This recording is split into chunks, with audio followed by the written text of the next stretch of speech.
One of the things that many people are citing are that the divorce rates have, gone up considerably. I think that they're the highest over 10 years. But I think, as I said last year to you, that, we all predicted that there would be a short-term rise in the divorce rate, just because there were so many people waiting for this change of law. For some people, they wanted to have this kinder, more amicable breakup. They didn't want to cite blame. So there was always going to be that increase. And actually, for the first quarter after the new law came into effect, there was a 22% rise. That's the statistic that is the 10-year high that people are quoting. But it did calm down later in the year.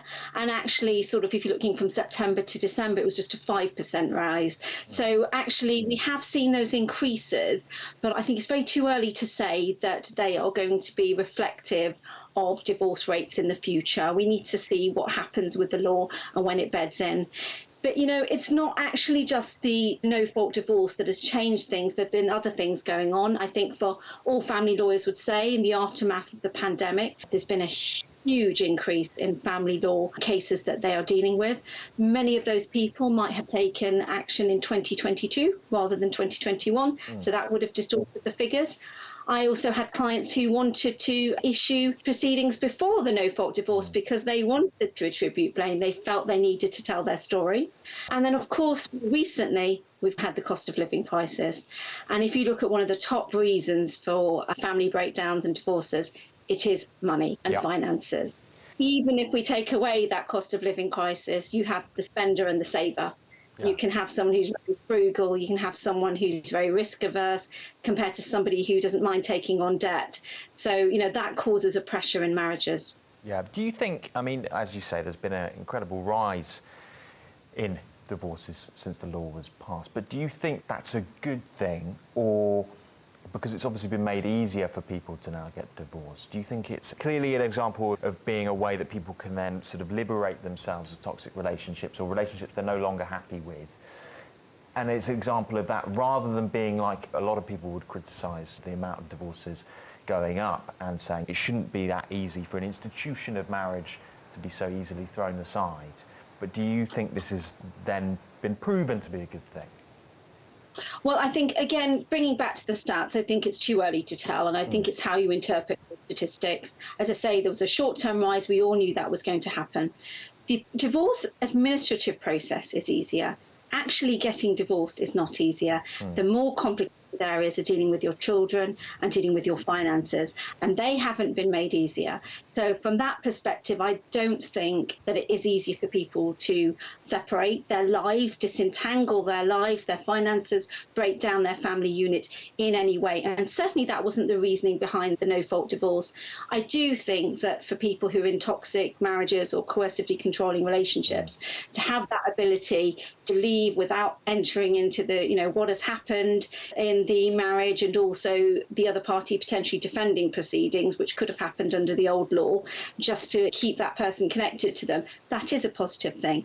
But, divorce is more than just the law. It's more than just that administrative process. It's about human emotions, and it's about the stories of the two individuals, behind all of this process. I don't think that's got easier, and I don't think anyone is advocating that people now can go and get divorced, and they haven't done that. I think we have had an extraordinary year. And if you look at that, and particularly with that cost of living crisis, the financial pressures people are under, that has had a knock-on effect on the divorce rate. London is the divorce capital of the world, I'm seeing. Why do you think that is? What do you think it tells us about our city and our relationships within it? Well, if you look at some of the main reasons why people get divorced, let's talk about money, okay, and let's bring that back to the cost of living crisis. While London would be one of those areas that definitely has been most hit, you have people who are also under a lot of stress, under pressure. There's long working hours that would have an impact on relationship. You look at the whole social life, there's more opportunity perhaps to explore other options in relation to knock-on effect on infidelity perhaps, and also what people want in life. So that's why London divorce rates are quite high. They're actually not the highest though. I think it's Norwich is actually the highest in some of the seaside towns. But if you're looking at London, it's Southwark, then followed by Chelsea and Kensington. But if you look at the lifestyle, the high pressure, the high cost of living, they're all themes that follow through when marriages break down. Well, we lead the way on many things in this city, and it's good that divorce is also one of them. Finally, you know, it's important that people realise that they still need to think about these things. It's not as easy as just filling out a no-fault divorce claim. They need to think about their finances, their relationship. They still need to take legal advice before doing this. I mean, what's interesting me is, has your workload gone up, or has it gone up but it's much easier? Are you doing a lot less because everything's now easier for you now? Not at all. I think if you ask every family lawyer since the pandemic, their caseloads would have massively increased. The divorce process itself, as I say, the online administrative process of the divorce application is easier. I have noted more people doing that part themselves, but what they do is then come to us to talk about the complex, probably more important areas for them, which are their children, and they should always be the priority, and the finances.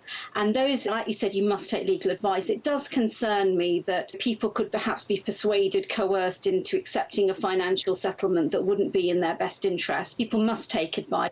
You need to know how big the matrimonial pot is. You need to understand what there is. In any marriage, there's usually the financially savvy partner and then the partner who's perhaps just left it to the other person. And that could be the man or the woman. But, you know, particularly if you've heard about pensions, no doubt, often wives can be easily persuaded to swap the house for the pension. That's a lot more complicated. That's just one example of where you do need to take legal advice before you make what are lifelong decisions.